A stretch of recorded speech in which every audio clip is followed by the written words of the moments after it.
6.1 million people are on universal credit in the UK, but the brutal truth is that it isn't enough to live on, and I'll tell you why. If you're on your own, you've got no job, and are relying on universal credit to get by, right now you'd be looking at around £84.80 a week. This doesn't even cover the basics like putting food on the table and keeping your place warm. To just break even, you need £104 a week, and that's a hefty 20% gap. And trust me, it's felt in every single decision you have to make. So what does this mean in real life? Well, it means you're making tough choices on a daily basis. Do I skip a meal? Do I turn the heating down? Forget about new clothes or even basic toiletries? Simple things that many of us take for granted. The cost of living has gone up, and this payout simply doesn't cut the mustard. And this isn't even a new problem. Even before the benefit cuts kicked in back in 2013, a single person needed almost 3/4 of the benefits just for food and energy costs. Fast forward 10 years and that number has skyrocketed to over 120%. It's a little bit like pulling on an elastic band until it's ready to snap. Now, this can happen to anybody. It's about people, real people, working hard, losing jobs, and then turning to universal credit for a bit of support. They find themselves having to rely on help, but it falls short, and it's disheartening to say the least. The thing is, there is actually a way to change this, and it has been done before.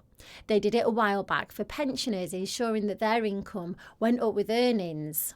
The government ensured that the state pension and pension credit would rise with improving earnings. And as a result, a single pensioner now receives a guaranteed weekly amount of £201.05, not just £84.80. While it's slightly below the minimum needed for a decent life, it still covers the basics. Recently, universal credit saw some changes. First, there was a temporary £20 increase per week in the standard allowance due to the coronavirus pandemic. That started in March 2020 and ended in September 2021. Then in November 2021, work allowances went up by £500 a year, and the taper rate decreased from 63% to 55%. The 20% increase had a more noticeable effect in reducing absolute poverty compared to the changes in work allowances and the taper rate.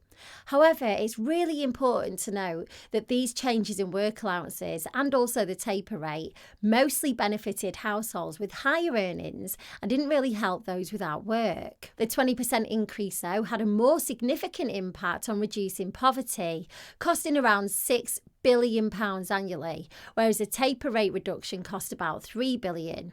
So this is where we're in a bit of a pickle.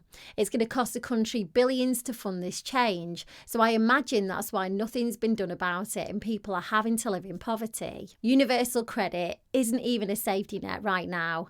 People need more to cover not just the basics, but to live a life that's more than just scraping by. It's about making sure that people can live decently. Let's hope for some changes that paint a better picture for those struggling every day.